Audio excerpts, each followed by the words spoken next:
Good morning, second year. So today we will discuss genetic testing and counseling. So during our prelims na discuss na din natin yung importance ng genetic testing and counseling. So today we will discuss the process of the testing and the counseling. So what is genetic counseling? So genetic counseling addresses the medical, psychological, sociology, and ethical issues that are involved during the pregnancy. So it began in pediatrics and prenatal care, and it embraces diseases of adults too, branching into such specialties, including cancer and cardiovascular diseases, neurology, hematology, and ophthalmology. So what is a genetic counselor? So a genetic counselor is a healthcare professional with a master's degree who can help the patient and their family navigate the confusing path of genetic testing. So what one of the function of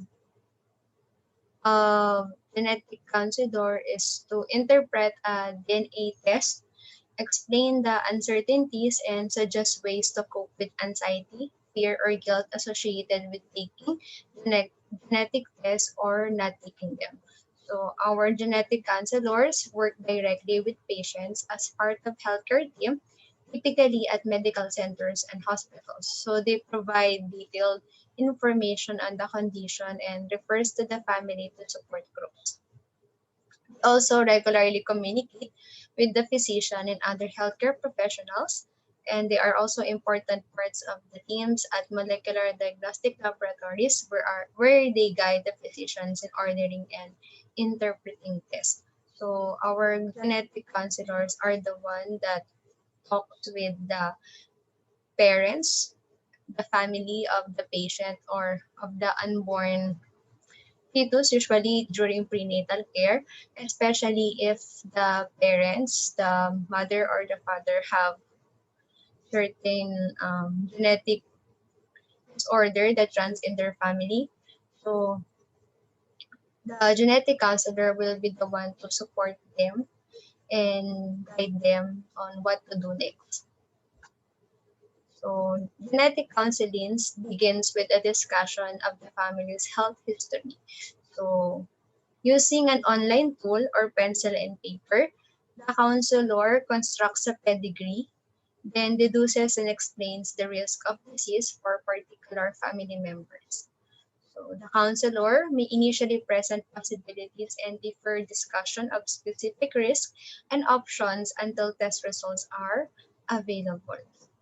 And during this time, the family or the parents involved in genetic counseling can decide if they will continue the genetic testing or not. It's their choice, and the genetic counselor will not force them to do a genetic testing against their will. And also, the counselor also explains which second degree relatives, such as the aunts, the uncles, the nieces, the nephews, and cousins, that might benefit from being informed about the test result. So, naaalala nyo yung Huntington's disease, it can run to the family. So, from their parents, it can be passed on to their children, and their children can pass it then on to their offspring in the future. So it's very important that they know because um, as you remember na yung ating Huntington's disease, wala pa rin siyang treatment until now, and as early as 30, it can kill you. Yan. So it's very important that the second degree relatives may be informed for a certain genetic disease that may run into your family.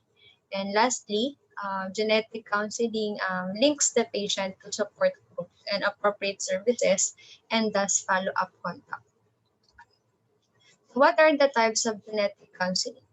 So the first one is the prenatal genetic counseling. So presents population and family-based risk, explain tests, and discusses whether the benefit of testing outweigh the risk. So the couple, the parents or the woman decides whether non-invasive prenatal testing of cell-free fetal DNA or by form of amniocentesis or by form of chorionic villus sampling or to maternal serum screening, ultrasound, or no testing to be done is the best for them. So it also explains the test that rules out some conditions that do not guarantee a healthy baby. So, ang pinaka-early natin and safest way is the amniocentesis. And pwede rin gumamit ng chorionic villus. Pero kung non-invasive, ultrasound. Kasi walang itutusok sa mommy. So, walang ipapasok na needle. So, it will just use a machine to check if the baby is healthy or not. And also, in case the fetus has a serious medical condition, the counselor discusses the possible outcomes, treatment plans, and the option of ending the pregnancy. The difference lang, here in the Philippines kasi, even though the parents or the OB/GYN doctor finds out that the unborn child has a serious medical condition, we cannot terminate the pregnancy. It's because we have a law that prevents us of having an abortion. So kahit na yung anak mo cannot survive after delivery, you cannot terminate your pregnancy. So you have to wait to deliver your baby. Yan. So kasi bawal tayo mag-abort dito sa Philippines. So the genetic counselor, what will they do in the settings in the Philippines? They will just inform you the possible outcomes that the baby will die an hour or days after the delivery of baby, or what are the treatment plans to preserve the life of the baby if the condition is not that serious, or what are the things that they can do to prolong the life of their child. The next type of genetic counseling is family inherited disease genetic counseling. It is more tailored than the general prenatal counseling, and this usually involves tackling the recessive disorders. So recessive disorders affect individual, usually a child. So the illness in the first affected child is often a surprise, and especially if this is a first child, recognition of a problem may take months and diagnosis or years. So this happens kapag nag-skip ng generation. So wala yung parents, pero yung offspring nila meron. Ganon. And meron din tayong tinatawag na adult onset disorders genetic counseling. So this happens kapag walang problem, does not have a problem of potential parents making important decisions for existing or future children, but presents the conflicting feelings of people choosing whether or not to find out if a disease is likely in their future. So, ito yung pag-trip mo lang talaga magpa-genetic counseling, magpa-genetic testing. Kasi siguro iniisip mo yung magiging future mo and nagiging future ng family mo. Yan. So, hindi na involved dito yung parents mo. Or if you want to find something that runs in your family na hindi mo alam, yeah. So, pwede ka rin magpa-genetic counseling for that. So what are the genetic testing? So the first one is prenatal genetic testing. So there are different types of tests that are done during prenatal period. So we have the sperm selection. So when we say sperm selection, enrich for X and Y bearing sperm, then the intrauterine insemination or in vitro fertilization. So during this testing, pinipili yung sperm that are good, which is good, then magpa-fertilize ng egg. Then we also have pre-implantation genetic diagnosis, wherein it tests the DNA and chromosomes of one cell of 8-celled embryo, and implant remaining 7-celled healthy embryo in the uterus to continue the development. Then we also have the chorionic villus sampling that tests the DNA and chromosomes of the chorionic villus cell. Then we can also do a karyotyping test, which detects small deletions and duplications in the cells from past unexplained pregnancy loss. We can also do non-invasive prenatal diagnosis such as test cell-free fetal DNA. Also, we can use maternal serum markers that measures level of biomarkers in pregnant women's blood. And also the amniocentesis that tests the DNA and chromosomes of the amniocytes. Then we also have the newborn genetic testing. So there are two types, the screening and genome sequencing. So when we say screening, that's screen metabolite and DNA health stick blood sample for 50 plus actionable conditions. So once pinanganak yung baby, the parents have a choice if magpapa-newborn screening sila. Bakit kailangan ng choice? Because not all religions allows newborn screening testing, although it's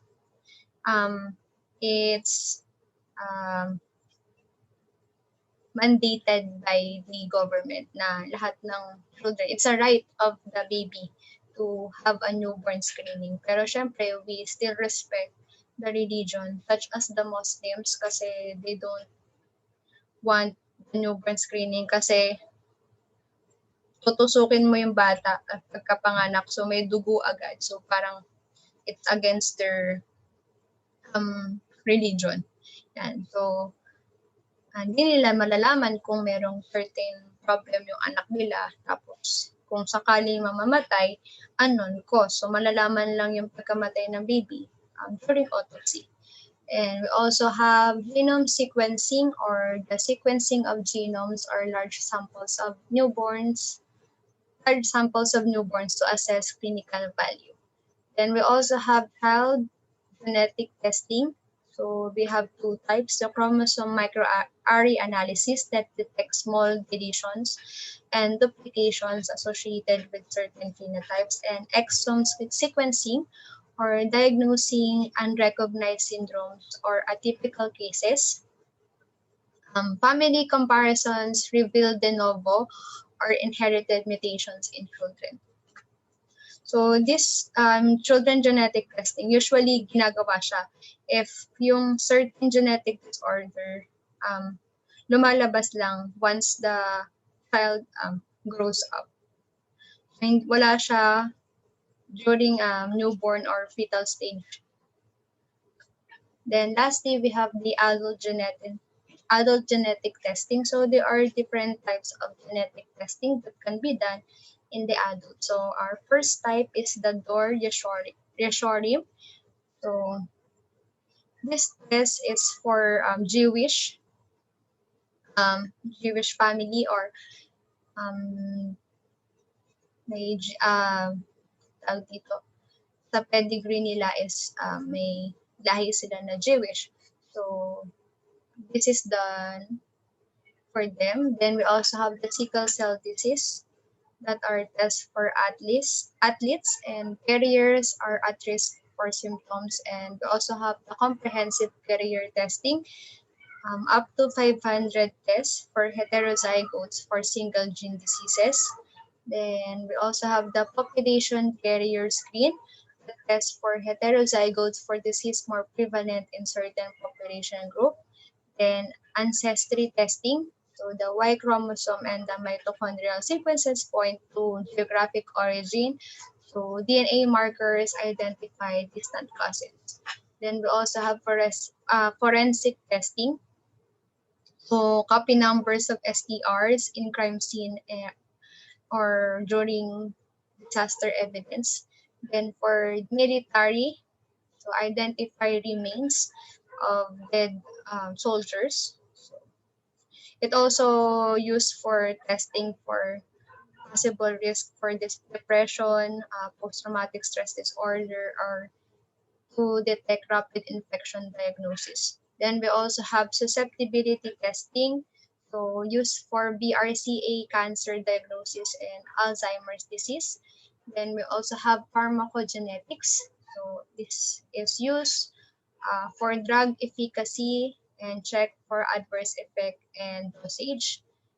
Then we have genome-wide association studies that identify genes contributing small degrees to a phenotype.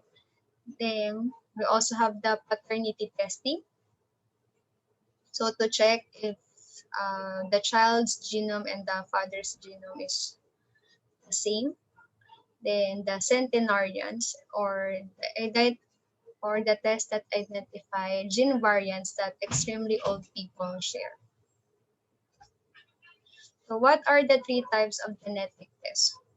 So the first type is the DTC testing or the direct-to-consumer testing for health conditions. So tests range from the obvious to the dubious to the serious health condition. So DTC companies are amassing tremendous data stores, which can be mined to make discoveries much faster than is possible with traditional research methods. So this company provides websites wherein they input information about genetics. And some companies prey on consumer unfamiliarity with genetics. And we also have nutrigenetics testing. So nutrigenetic DTC websites have offered genetic testing along with general questionnaires about diet, exercise, and lifestyle habits. So they connect genetics with what the people eat and what are their eating habits. So the company returns supposedly personalized profiles with dietary suggestion, often with an offer of a pricey package of exactly the supplements that an individual purportedly needs to prevent realization of his or her genetic fate. So, itong nutrigenetic testing, different siya dun sa ginagawa ni Dr. Farah. Although, um, ang siguro ang similarities lang nila is they use um, the food, usually the vegetable and fruits, as supplements that can boost the immune system and which they say can help uh, prevent genetic disorders to happen. Then we also have matching patient to drug. So there are two types, the pharmacogenetics and the pharmacogenomics. So when we say pharmacogenetics, detects a variant of a single gene that affects a drug metabolism, while pharmacogenomics detects variants of multiple genes or gene expression patterns that affect drug metabolism. So genetic testing to guide drug selection offers several advantages. So the first one is by identifying patients likely to suffer an adverse reaction to a drug, selecting the drug most likely to be effective, monitoring response to drug treatment, and by predicting the course of the illness. So that's the end of our discussion. Thank you so much for listening.